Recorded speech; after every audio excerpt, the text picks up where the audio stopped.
નમસ્કાર વિદ્યાર્થી મિત્રો, મારી યુટ્યુબ ચેનલ એડી ન્યૂઝની અંદર આપ સર્વનું સ્વાગત કરું છું. વિદ્યાર્થીઓ મિત્રો, અત્યાર સુધી આપણે પ્રથમ પ્રકરણ વિધાનના રૂપો અને તેના પ્રકારોના કેટલાક વિડીયો જોયા. હવે આજનો જે વિષય છે કે સમુચ્ચય, વિકલ્પન, શરતી અને દ્વિશરતીનું લક્ષણ અને તેનું વિશ્લેષણ. કુલ 4 પ્રશ્નો આ ટોપિકની અંદર છે: સમુચ્ચય, વિકલ્પન, શરતી અને દ્વિશરતી. આગળના વિડીયોની અંદર આપણે જોયું નિષેધ, એનું લક્ષણ અને વિશ્લેષણ. ખૂબ જ અગત્યના પ્રશ્નો છે આ 5 પરીક્ષાની અંદર, બોર્ડની પરીક્ષાની અંદર આ 5માંથી કોઈ પણ એક પ્રશ્ન પરીક્ષાની અંદર ફરજિયાત પૂછાય છે. દરેક વિદ્યાર્થી મિત્રો આ 5 પ્રશ્નો ફરજિયાત તૈયાર કરી દેવાના, જેથી પરીક્ષાની અંદર 5 માર્ક્સ આપણા મળી રહે આપણને. પછી તૈયાર કર્યા, જો 5 માર્કનો પ્રશ્ન તૈયાર થઈ જશે તો તમારે બોર્ડની પરીક્ષાની અંદર 95 માર્ક્સની તૈયારી કરવાની રહેશે. તો વિદ્યાર્થી મિત્રો, આપણે આ ટોપિકની શરૂઆત કરીએ પહેલાં તમામને નમ્ર અરજ છે કે મારી આ યુટ્યુબ ચેનલને સબસ્ક્રાઈબ કરી, લાઈક કરી અને વધુમાં વધુ શેર કરો, જેથી મારા આ વિડીયો છે એ દરેક વિદ્યાર્થીઓ સુધી પહોંચે અને દરેક વિદ્યાર્થીઓ આનો લાભ મેળવી શકે. પહેલો જ પ્રશ્ન આપણે જોઈએ, સમુચ્ચયનું લક્ષણ અને એનું વિશ્લેષણ. 5 માર્કનો પ્રશ્ન પૂછાય છે. લક્ષણનો 1 માર્ક છે, સત્યતા કોષ્ટકનો 1 માર્ક અને વિશ્લેષણના 3 માર્ક છે. જેમાં સૌપ્રથમ આપણે લક્ષણ જોઈએ. તો લક્ષણની અંદર આપેલું છે કે જો પી સમુચ્ચય ક્યુ રૂપમાં રજૂ થયેલ વિધાનમાં પી અને ક્યુ બંને સ્થાને આવતા વિધાનો સત્ય હોય તો અને તો જ સામુચ્ચયિક વિધાન સત્ય હોય, નહીં તો અસત્ય હોય એવા સંયુક્ત વિધાનને સમુચ્ચય કે સામુચ્ચયિક વિધાન કહે છે. તો ખાસ વિદ્યાર્થી મિત્રો ધ્યાન રાખજો, લક્ષણની અંદર આ રૂપ આપેલું છે પી સમુચ્ચય ક્યુ. કેમ રૂપ આપણે ગણીએ એને? કારણ કે એને સ્મોલ અક્ષરો છે અને આપણને ખબર છે, આપણે આગળ જોઈ ગયા કે સ્મોલ અક્ષરો વિધાન પરક, પરિવર્તી એ રૂપ માટે વપરાય છે. તો પીની જગ્યાએ આપણે કોઈ પણ વિધાન મૂકી શકીએ અને ક્યુની જગ્યાએ પણ કોઈ પણ વિધાન મૂકી શકાય. તો પીની જગ્યાએ અને ક્યુની જગ્યાએ બંને સ્થાને જો આવતા વિધાનો કેવા હોય? સત્ય હોય તો અને તો સામુચ્ચયિક વિધાન કેવું થશે? સત્ય, નહીં તો અસત્ય થશે. એવા સંયુક્ત વિધાનને સમુચ્ચય કે સામુચ્ચયિક વિધાન કહે છે. બીજું લક્ષણ આપેલું છે આપણને કે જે સંયુક્ત વિધાનમાં ઘટકરૂપ વિધાનો અનેક કારકથી જોડાયેલા હોય તેવા વિધાનને સમુચ્ચય કે સામુચ્ચયિક વિધાન કહે છે. ખાસ વિદ્યાર્થી મિત્રો, જે ઉપરનું લક્ષણ છે પ્રથમ એ ફરજિયાત લખવાનું. આ નહીં લખો તો ચાલશે, લખો તો સારું છે, પણ આ લક્ષણ ફરજિયાત લખવાનું. આનો માર્ક્સ મળશે, આના માર્ક્સ મળશે નહીં. એટલે ખાસ આ લક્ષણ લખવું જરૂરી છે. 1 માર્ક્સનું લક્ષણ છે. એના પછી સત્યતા મૂલ્યનો નિયમ છે કે જો બંને સમુચિતો સત્ય હોય તો અને તો જ સામુચ્ચયિક વિધાન સત્ય બને, નહીં તો અસત્ય બને. બંને સમુચિતો, તો સમુચિતો કોને કહીશું આપણે? જો આ સામુચ્ચયિક વિધાન છે તો એની અંદર આ 2 વિધાનો છે, પી અને ક્યુ 2 વિધાનો આવે છે. તો આ 2 વિધાનોને સમુચિતો કહેવામાં આવે છે. સમુચ્ચયની અંદર ડાબી અને જમણી બંને બાજુએ આવેલા વિધાનને શું કહેવામાં આવે છે? સમુચિતો કહેવામાં આવે છે. તો બંને સમુચિતો કેવા હોય? સત્ય હોય તો ને તો જ સામુચ્ચયિક વિધાન સત્ય બને. એટલે કે પી અને ક્યુ બંને કેવા હોય? સત્ય હોય તો આખું વિધાન સત્ય બને, નહીં તો અસત્ય બને. એ સત્યતા મૂલ્યનો નિયમ છે. એના પછી આપણે જોઈએ સત્યતા મૂલ્યના નિયમનો કોઠો છે. જો કોઠાની અંદર ખાસ ધ્યાન રાખજો વિદ્યાર્થી મિત્રો, જો અહીંયા પી અને ક્યુ આ શું બંને? ઘટકરૂપ વિધાનો અને એમના સત્યતા મૂલ્યો છે. જો આખું વિધાન કયું છે? પી સમુચ્ચય ક્યુ સંયુક્ત વિધાન છે. સંયુક્ત વિધાન અને એનું સત્યતા મૂલ્ય છે. આ ઘટકરૂપ વિધાનો છે. ઘટકરૂપ વિધાનો કોને કહીશું? કે સંયુક્ત વિધાનની અંદર આવતા 2 વિધાનો છે, પી અને ક્યુ એ બંને ઘટકરૂપ વિધાનો છે. તો તો પી એક ઘટકરૂપ વિધાન છે અને ક્યુ એક ઘટકરૂપ વિધાન છે. તો આ બંને ઘટકરૂપ વિધાનો છે, એનું સત્યતા મૂલ્ય છે. દાખલા તરીકે જો પી છે તો પી આગળ સત્ય છે અને ક્યુ કેવું છે? સત્ય છે. તો આ એનું સત્યતા મૂલ્ય છે. આ પી સત્ય અને ક્યુ પણ સત્ય છે, એનું સત્યતા મૂલ્ય છે. બીજું છે પી બીજી હરોળમાં છે પી સત્ય છે અને ક્યુ અસત્ય છે, એ બીજી હરોળની અંદર પી અને ક્યુ નું સત્યતા મૂલ્ય છે. એ રીતે આ ઘટકરૂપ વિધાનો અને આ એના સત્યતા મૂલ્ય છે. અને આ સંયુક્ત વિધાન છે. આ ઘટકરૂપ વિધાનો અને સંયુક્ત વિધાન અને એનું સત્યતા મૂલ્ય છે. તો અહીંયા જો વિદ્યાર્થી મિત્રો, જો પી અને ક્યુ બંને કેવા છે? પી પણ સત્ય છે, ક્યુ પણ સત્ય છે, બંને સત્ય છે. તેથી આ પી સમુચ્ચય ક્યુ વિધાન કેવું બને છે? સત્ય બને છે. બંને સત્ય હોય તો આખું વિધાન કેવું થાય છે? સત્ય છે. આપણા નિયમ પણ જોયો આગળ, બંને સમુચ્ચિતો કેવા હોય? સત્ય હોય તો આખું સમુચ્ચય વિધાન કેવું બને? સત્ય બને, નહીં તો અસત્ય બને. જો એ બીજા જગ્યાએ પી સત્ય ક્યુ અસત્ય છે, બંનેમાંથી એક કેવું છે? અસત્ય, તો આખું વિધાન પી સમુચ્ચય ક્યુ વિધાન કેવું બનશે? અસત્ય બનશે. એ રીતે પી અસત્ય છે અને ક્યુ સત્ય છે, તો ત્રીજી હરોળમાં પી સમુચ્ચય ક્યુ વિધાન કેવું થાય છે? અસત્ય થાય છે. એ રીતે પી અસત્ય ક્યુ અસત્ય છે, બંને અસત્ય છે, આખું વિધાન કેવું થશે? અસત્ય થાય છે. આ રીતે સત્યતા કોષ્ટકની રચના કરવાની. એના પછી આપણે વિશ્લેષણ ઉપર જઈશું. વિશ્લેષણની અંદર કુલ 4 મુદ્દા મેં આપેલા છે, પણ 4 મુદ્દા લખવા જરૂરી છે. ઓછામાં ઓછા 3 મુદ્દા લખવાના, જેથી 3 માર્ક્સ તમને મળી રહે. લક્ષણનો 1 માર્ક્સ, સત્યતા કોષ્ટકનો 1 માર્ક્સ અને વિશ્લેષણના 3 માર્ક્સ. પહેલો જ મુદ્દો છે દ્વિમુખી કારક. સમુચ્ચય એ દ્વિમુખી કારક છે, કારણ કે તે તેની ડાબી તેમજ જમણી બંને બાજુએ આવેલા વિધાનના એક વિધાનને લાગુ પડે છે. એટલે કે બંને બાજુએ આવેલા વિધાનને લાગુ પડે છે. સમુચ્ચય એ દ્વિમુખી છે, ખાસ યાદ રાખજો. આગળ આપણે જોઈ ગયા નિષેધ. નિષેધ કારક એ એકમુખી કારક છે, જ્યારે બાકીના 4 કારકો જે સમુચ્ચય, વિકલ્પન, શરતી, દ્વિશરતી, આ 4 કારકો કેવા છે? દ્વિમુખી છે. તો તમારે દરેક પ્રશ્નની અંદર આ મુદ્દો ફરજિયાત લખવાનો રહેશે. એમાં ખાલી સમુચ્ચયની જગ્યાએ શું લખવાનું? વિકલ્પન, શરતી, દ્વિશરતી. બીજું કઈ ચેન્જ થશે નહીં. એટલે કે આ મુદ્દો સેમ રહેશે કે દ્વિમુખી કારક છે. એના પછીનો મુદ્દો છે રૂપ. સમુચ્ચય તાર્કિક કારક પી સમુચ્ચય ક્યુ એ રૂપના સંયુક્ત વિધાનની રચના કરે છે. પી સમુચ્ચય ક્યુ એ રૂપના સંયુક્ત વિધાનની રચના કરે છે. સમુચ્ચય તાર્કિક કારક. આ પણ મુદ્દો દરેક પ્રશ્નમાં સરખો જ આવશે. અહીંયા વિકલ્પન હોય તો વિકલ્પન એ પી વિકલ્પન ક્યુ રૂપના સંયુક્ત વિધાનની રચના કરે છે. એટલે જે તમને આ વિશ્લેષણના મુદ્દા આવડી જશે તો 4 પ્રશ્નોના જે મુદ્દા છે સરળતાથી તમને આવડી જશે. એના પછી સત્યતા ફલનલક્ષી કારક. સત્યતા ફલનલક્ષી કારક. તો સમુચ્ચય એ સત્યતા ફલનલક્ષી કારક છે, એટલે કે તે એવા સત્યતા ફલનલક્ષી સંયુક્ત વિધાનની રચના કરે છે કે જેનું સત્યતા મૂલ્ય તેના ઘટકરૂપ વિધાનના સત્યતા મૂલ્યના આધારે નક્કી થાય છે. તો વિદ્યાર્થી મિત્રો સમજો, સત્યતા ફલનલક્ષી કારક કેમ કહેવામાં આવે છે? તો સત્યતા ફલનલક્ષી કારક એટલા માટે કહેવામાં આવ્યું છે કે સમુચ્ચયનું સત્યતા મૂલ્યનો જે આધાર છે તે એ આધાર એના ઘટકરૂપ વિધાનના આધારે નક્કી થાય છે. દાખલા તરીકે અહીંયા આગળ ઉપર જોઈએ પી સમુચ્ચય ક્યુ છે, આ વિધાન સત્ય છે કે અસત્ય શાના આધારે કહી શકીએ? તો એના અંદર આવેલા વિધાનો કે જે આ પી અને ક્યુ એ બંને એના શું છે? ઘટકરૂપ વિધાનો છે. આ ઘટકરૂપ વિધાનના આધારે આખું વિધાન સત્ય છે કે અસત્ય આપણે કહી શકીએ. જો આ ઘટકરૂપ વિધાનો પી અને ક્યુ છે, બંને સત્ય હોય તો જ આખું સત્ય થશે. એટલે ખાસ વિદ્યાર્થી મિત્રો, જે સમુચ્ચય એ સત્યતા ફલનલક્ષી કારક છે, કારણ કે તેનું સત્યતા મૂલ્ય એની અંદર આવતા ઘટકરૂપ વિધાનના આધારે નક્કી થાય છે. આ જ રીતે બીજા પ્રશ્નોની અંદર પણ તમારે ફક્ત કારકનું નામ જ બદલવાનું છે, આખો મુદ્દો સરખો જ રહેશે. વિકલ્પન હોય તો વિકલ્પન એ સત્યતા ફલનલક્ષી કારક છે, શરતી હોય તો શરતી એ સત્યતા ફલનલક્ષી કારક છે, દ્વિશરતી હોય તો દ્વિશરતી એ સત્યતા ફલનલક્ષી કારક છે.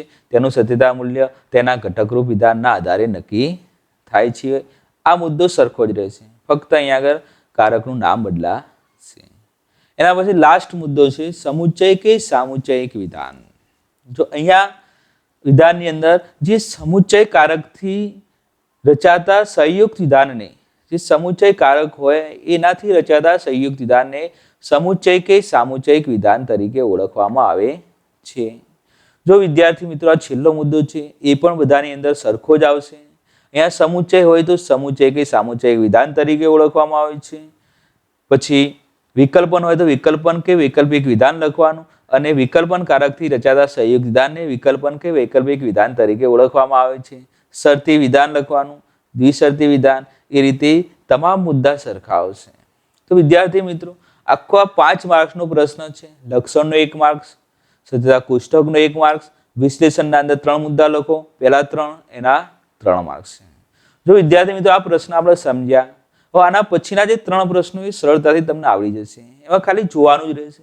ખાસ આ રીતે તમે તૈયારી કરી હશે, દ્વિમુખી કારક, રૂપ, સત્યતા ફલનલક્ષી, સમુચ્ચય કે સામુચ્ચયિક વિધાન, તો સરળતાથી બીજા પ્રશ્નો પર તમને આવડશે. નેક્સ્ટ આપણે બીજો પ્રશ્ન જોઈએ છીએ. એમાં બહુ સમય નહીં લઈએ આપણે. વિકલ્પનનું લક્ષણ, એનું વિશ્લેષણ છે.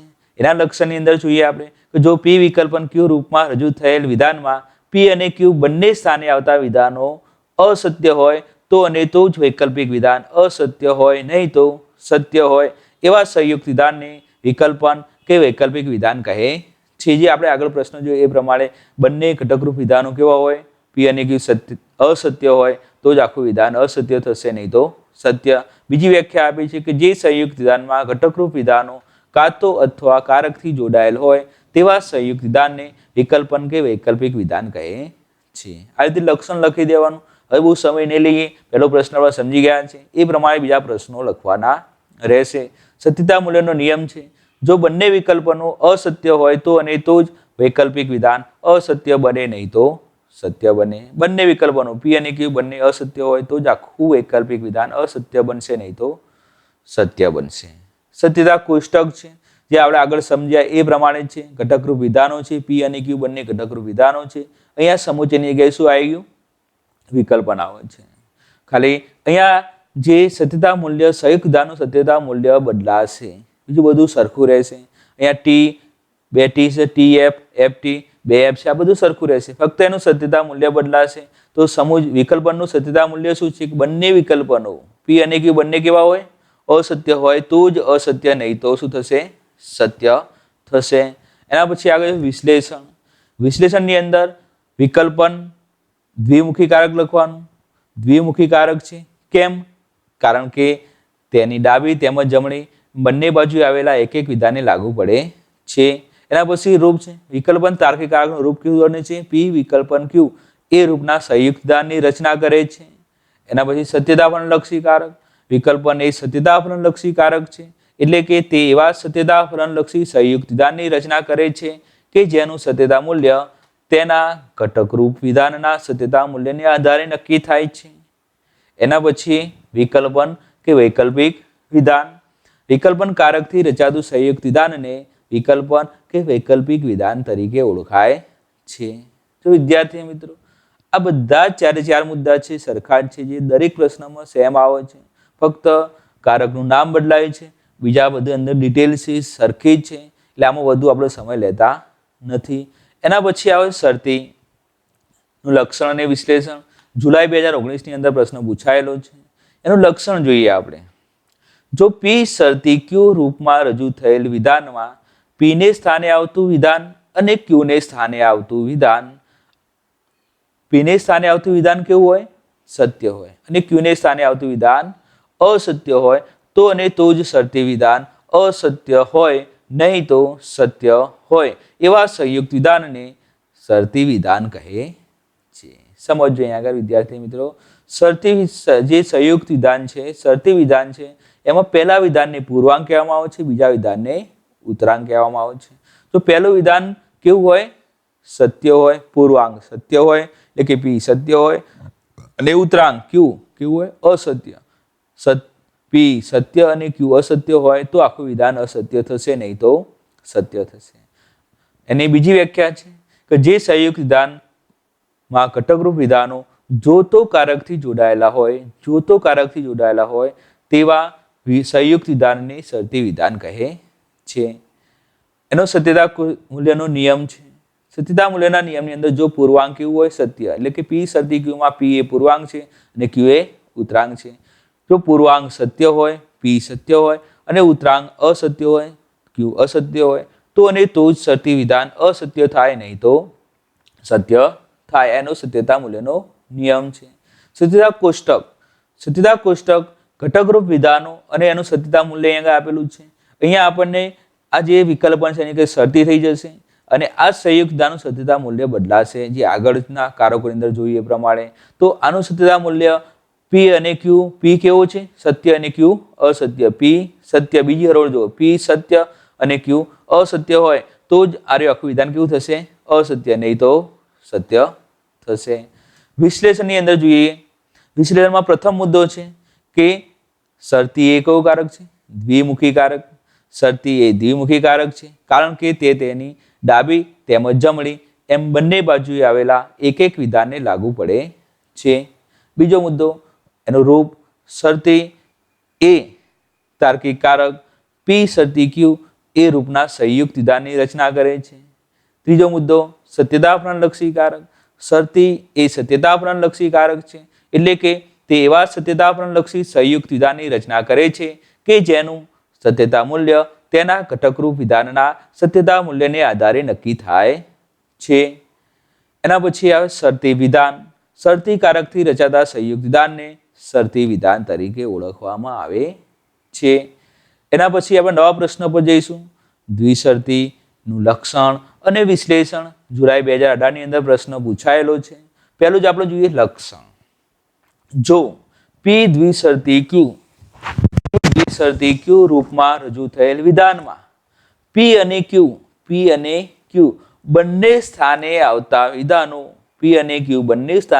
વિધાનો કેવા હોય સત્ય હોય અથવા અસત્ય હોય. જો ધ્યાન રાખજો વિદ્યાર્થી, આની અંદર પી અને ક્યુ રૂપમાં રજૂ થયેલા વિધાનની અંદર પી અને ક્યુ બંને સ્થાને આવતા વિધાનો કાં તો સત્ય હોય અથવા અસત્ય હોય. સત્ય હોય ત્યારે પણ અને બંને અસત્ય હોય ત્યારે પણ દ્વિશરતી વિધાન સત્ય હોય, નહીં તો અસત્ય થાય એવા સંયુક્ત વિધાનને દ્વિશરતી વિધાન કહે છે. ફરીથી જો વિદ્યાર્થી મિત્રો, પી અને ક્યુ રૂપમાં રજૂ થયેલા વિધાનમાં પી અને ક્યુ બંને સ્થાને આવતા વિધાનો સત્ય હોય અથવા અસત્ય હોય તો અને તો જ દ્વિશરતી વિધાન સત્ય હોય, નહીં તો અસત્ય થાય એવા સંયુક્ત વિધાનને દ્વિશરતી વિધાન કહે છે.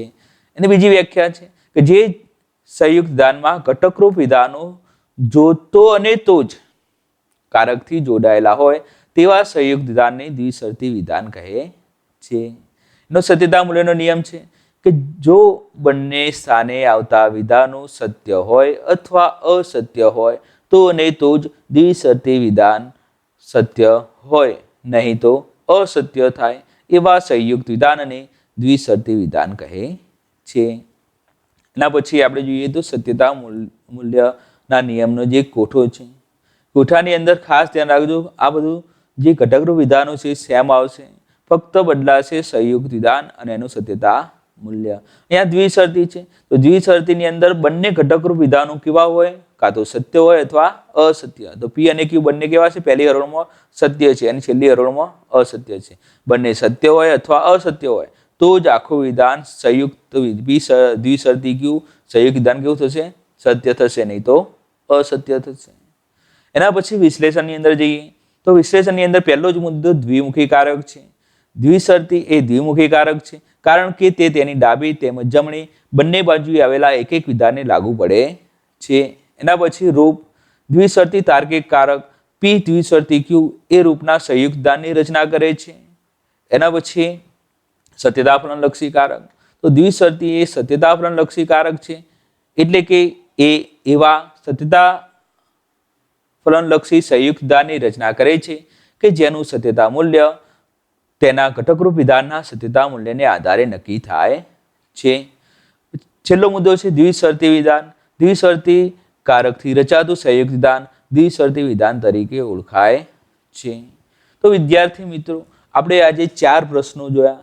આ 4 પ્રશ્નો જે પહેલો પ્રશ્ન આપણે થોડોક ડિટેલની અંદર જોયો, બીજા પ્રશ્નની અંદર આપણે ડીપમાં ઉતર્યા નથી, પણ પહેલા પ્રશ્નને અનુસંધાનમાં પહેલા પ્રશ્નથી તમને બીજા પ્રશ્નોનું સમાધાન, બીજો પ્રશ્ન સમજી શકશો. બધું સરખું જ છે, ફક્ત નિયમો બદલાય છે. અને વિશ્લેષણની અંદર જ્યારે 4 મુદ્દા સરખા છે, દ્વિમુખી કારક, રૂપ, સત્યતા પણ લક્ષી કારક અને કયા નામે ઓળખાય છે. એટલે આમાં કોઈ બીજા પ્રશ્નોની અંદર ડીપમાં જવાની જરૂર ન હતી, એના કારણે તમને સરળતાથી મેં સમજાવી દીધું છે. હવે પછી નેક્સ્ટ વિડીયો આપણે બનાવીશું અને હું અપલોડ કરીશ. એ પહેલાં વિદ્યાર્થી મિત્રો, મારી આ યુટ્યુબ ચેનલ, તમને જો મારા વિડીયો ગમતા હોય તો મારા આ યુટ્યુબ ચેનલને સબસ્ક્રાઈબ કરજો અને લાઈક, શેર કરજો, જેથી મારા વિડીયો છે બીજા વિદ્યાર્થીઓ સુધી પહોંચે અને એ પણ વિદ્યાર્થીઓ મારા વિડીયોનો લાભ લઈ અને શિક્ષણ મેળવી શકે. અસ્તુ. જય હિન્દ.